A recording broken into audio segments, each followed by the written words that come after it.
Hey guys, welcome back. This one's in the bay today, my latest purchase, the 74 F100. Got all the paperwork cleaned up on it, got a title for it. What else have we been doing? Put some locks in it. It didn't come with keys, so got a set of keys from Summit Racing. It was like 26 bucks. That was 2 door locks and ignition key. So we got those in, so I can lock it up if it's outside now at least. Not convinced that anyone wants to steal it quite yet, but we're working on it. So today's activity is going to involve pulling that old engine out and making way for the 70 Mustang motor. So let's get into that. All right, just like that, the motor's out. It's on a stand. Yeah, I wish it was that quick in real life, but yeah, I mean, it's pulling an engine out, it's not that interesting. We got it out pretty straightforward. Some of it was already disconnected. Someone had the oil pan already off it, I suspect, trying to investigate the bottom end bearings, which turns out to be, as they should have been. That was a concern in that engine. But let's have a closer look. I'll tell you what we found. First thing I realised, I was thinking we would just put the Mustang motor in complete, both the front sump engines, but the reality is slightly different. The oil pan on the F100 appears to be unique to that F100. It's a little shallower, believe it or not, and if we look here, this is the Mustang pan. So the F100 pan comes a little further forward, backwards. That's the back of the pan. It comes a little further backwards, but it's a little bit shallower to clear the cross member. And I thought, yeah, we probably get away with that. But I'm sort of, doing a little bit of measuring to make sure. The Mustang pan has the drain plug here, and that is right where the cross member is. So even though it's a little bit deeper, it still would have cleared the cross member, but our oil drain plug would have mean, essentially had to take the engine out to, or at least lift it up to change the oil, and it's like, yeah, that's not a good idea. Because the F100 pan, as I say, is a little bit longer, probably 2 to 3 inches further back, deeper, and the drain plug is at the back and aiming backwards. So yeah, that was a key difference, and consequently the oil pickup is different because it's shallower. This is the Mustang one, and which goes kind of here somewhere. Where's it go? Where's it gone? Yeah, goes there. And the F100 one is a little bit further back. Put it in the middle of the pan, and it has a little support bracket that goes down to one of the main caps. So we had to change one of the main bolts. So yeah, it's been a little bit more than we thought. It's $40 oil pan gasket. We had a quick look at the main bearing. That's pretty polished up. That's pretty worn. The bottom half of the main. So I imagine the big ends are going to be fairly sad as well. The rest of the motor doesn't look too bad actually. A little bit of rust in one of the bores, just a bit of surface rust where it's been sat for presumably, I don't know, a bunch of years. The truck wasn't was last tagged in 2016, so we don't know how long the motor's been, been sat there with the pan off it. So yeah, but I mean, this will go to a new home. I'll throw this up on Facebook, and someone can take it home, take the crank out, put some bearings in it, and they may have a good runner. The cam lobes all look good from what I can see. So yeah, that can be someone else's baby. I've got that complete motor there, they're ready to go in. So we're just in the process of swapping pans, swapping a couple of other little bits and pieces. We got to get some brackets and stuff off this motor, and yeah, we'll come back when we're ready to actually throw not this motor, but the Mustang motor with some of the parts off this into the F100. So we'll be back in a minute. Holy moly. Okay, now I'm here.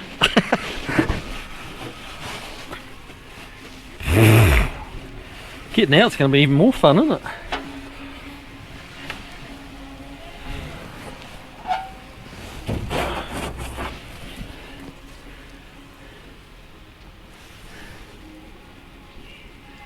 Does anything in there have to be replaced? That clutch?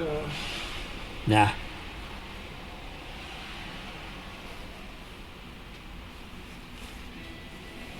That's the throwout bearing right there. That's the throwout bearing. Yeah. Now you can go down. Alright, so the new heartbeat's going in. Off camera, we've been busy getting the old one out. Whoop. So, ooh, that'll be tight. Okay, let it down a little bit. We're trying to sneak her in without taking the hood off. Because the hood, it's about a 5-man job to get the hood off these things because it's so big. What do you think? Yep. Whew.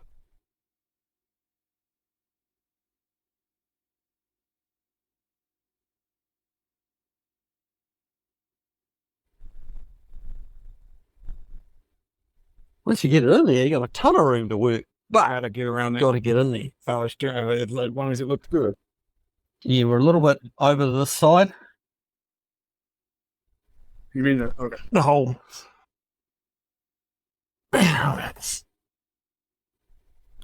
Ready? Yep. We're gonna get longer too as we come down.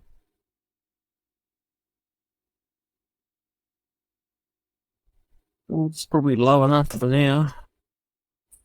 Let's just see where we're up to. Keep something up. Tie that out of the way. We don't have. Can we go too much lower and you're going to go back a wee way?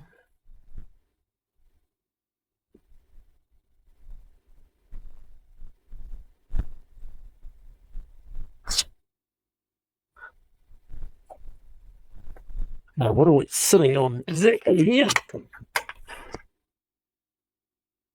Yes,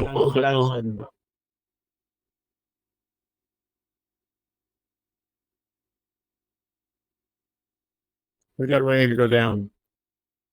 yeah, we're going to end up with those studs being Down up with the transmission. Remember? Yeah. Side in there, Jim. Do we have it in neutral in case it gets yeah. Just don't want to go in? Well, you say, is it hitting this stud over here? It won't need to go back. You're hitting that right now? Oh, yeah. Yeah, well, it won't go back at all if it's hitting that. I need to go back. Yeah, we didn't have these mounts on. Huh? We didn't have the mount. Will it go back now? It's not hanging on the stud right now.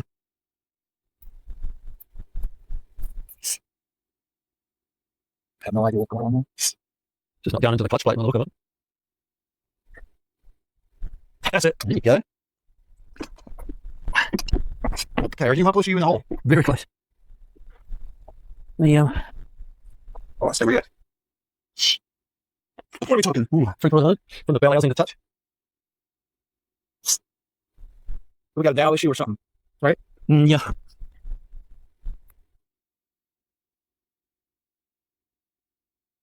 Yeah, no, the dowel's not quite lining up.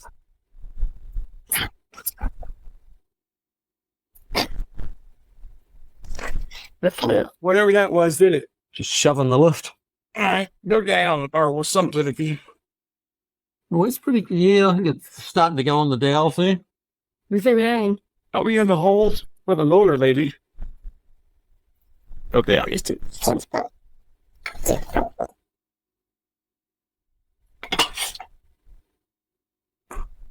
Okay, love it.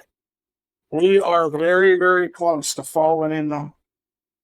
We probably need to try and get some bell housing bolts in. Where would they be?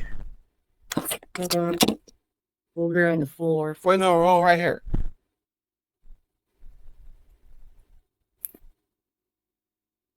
Need to bell housing bolt. Look of it. Yeah, I don't know the length of them though. Just by looking yet.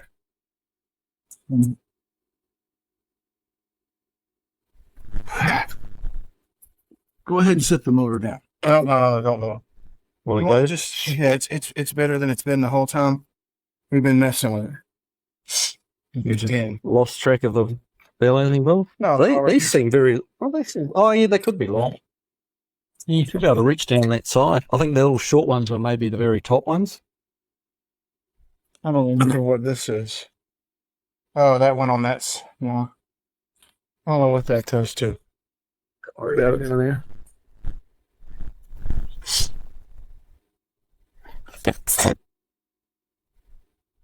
That's the thing, isn't it? It seems like an easy car to work on, but it can't reach anything. So far away. At the top two end. And started? Yeah. Oh, nice. I got the second one down and on this side. Yeah, see, there's longer ones on this side, remember? Because that's where this bracket molts into it. There's a bracket over here. Oh, for the Yep. So that's what Z-bar? that's why some of these are longer. Ah. What size are they, bud? You know? 5/8. We can get 3 of them in, we can then let the engine down on its own weight. I'm ready to go in this hole right now. I mean, it's lined up 100%. Yeah, I just don't want it sagging away from the transmission, you know? We'll let it down a bit more now, get some room. But what have you got? Did you manage to get anything on this one down here? The direct? I can't reach over that far, I don't think. Where? You're right beside it. You're right there, mate. Yeah. If you can pull that in, we can let it rest. It's clamped onto the engine enough to work. Give me the motor mount bolts. I'll put the motor mount given. Have we got the ones for underneath it? Over here. Yeah. And there we go. 1970 Mustang 4V power for the 74 F100. We'll have this fired up in another 10 minutes. No, not really. But yeah, the worst of the hard work's done. Disappear in here for a second. We give Steve the skinny man job. Oh, you heard that. Ordered a drop? Yeah. This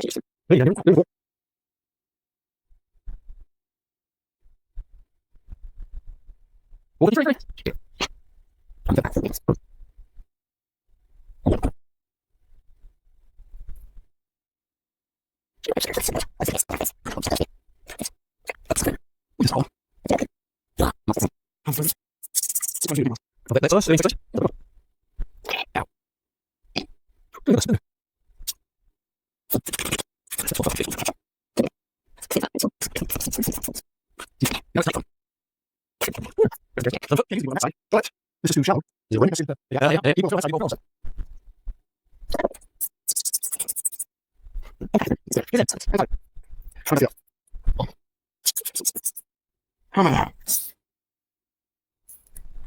Geez, you're heavier than the engine. The truck didn't sag that much when you put the engine in.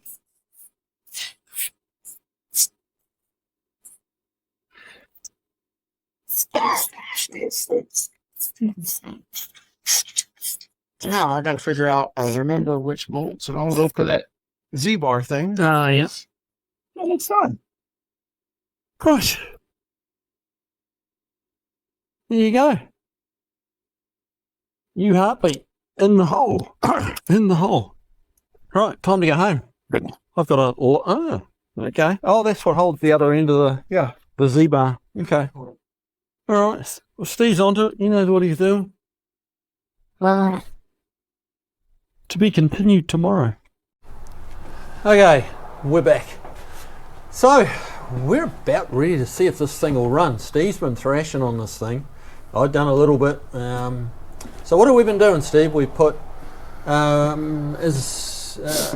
we've had to change the oil pan, so we put a new gasket on that. We've got a new radiator top hose. The radiator in it was all but new. So yeah, all changed, new filter.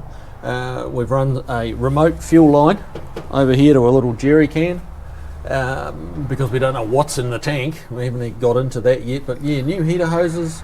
We do have to put some water in it. But we can see if it'll hit without any water, and we'll just see if it's going to hit. In theory, this engine should hit. It came out, it was a running going concern, a 70 Mustang that belonged to RTM Productions and Power Nation TV. So they took it out to put a Coyote in it, in the Mustang, and I ended up with this motor.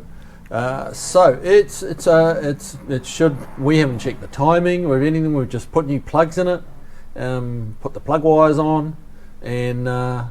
What else have we been doing, Steve? When we did the swap, we went ahead and did a pilot bushing for the transmission because it was out. Yeah, because this is an automatic engine and we got a manual transmission. Some manifold gaskets. Yep. You know, a couple things that since we had it apart anyway. Right.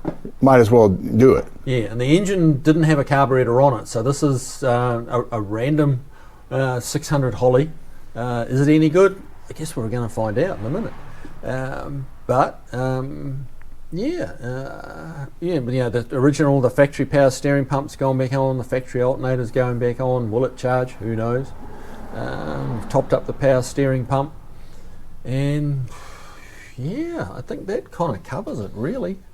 So I'm going to bang the ignition, turn the ignition on. I've got the remote starter set up. We'll see this thing will fire.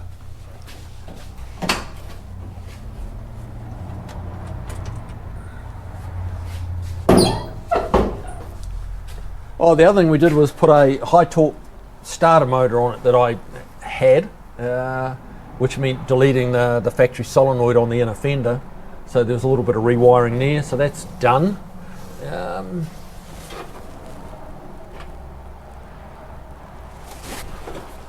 That's fuel, not Mobil 1 oil, by the way.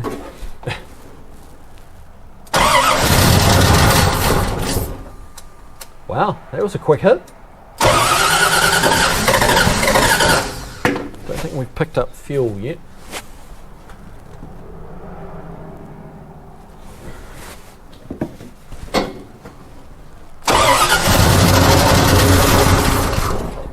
Pretty clattery in the valve train, but then this motor's been sat on the floor for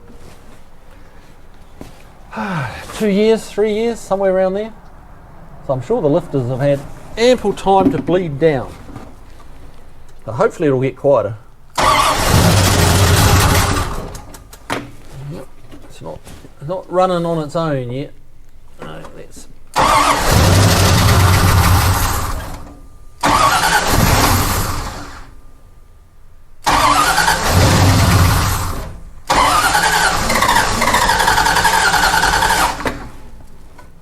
It's a Summit Racing starter motor. That's really ticking over nice.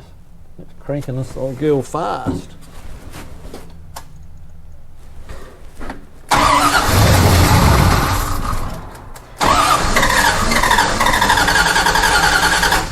We're assuming the fuel pump that came with the motor's actually pumping fuel.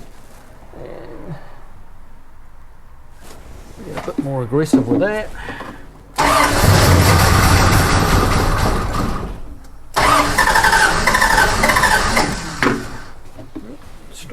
Still no fuel. We'll keep trying. The good news is it's firing. It's gonna run.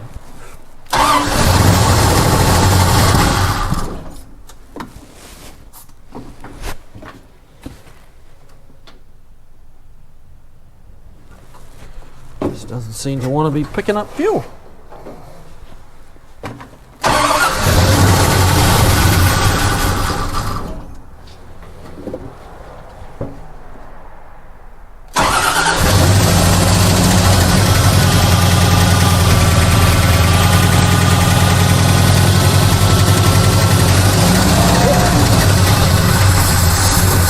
We have a fuel leak. Oh yeah.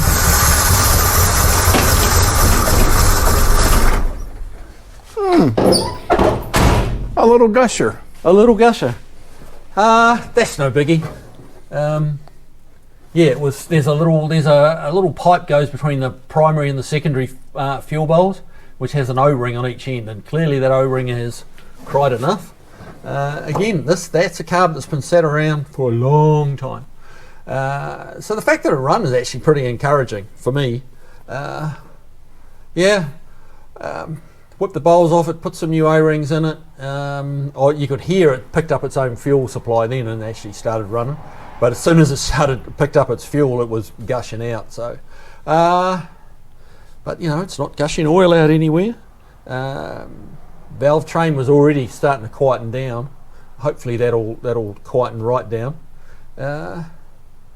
But yeah, we'll that's a win, man. That's cool. This is, you know, we put I don't know, a few hundred bucks in parts, bit of oil, some gaskets, starter motor, which was free.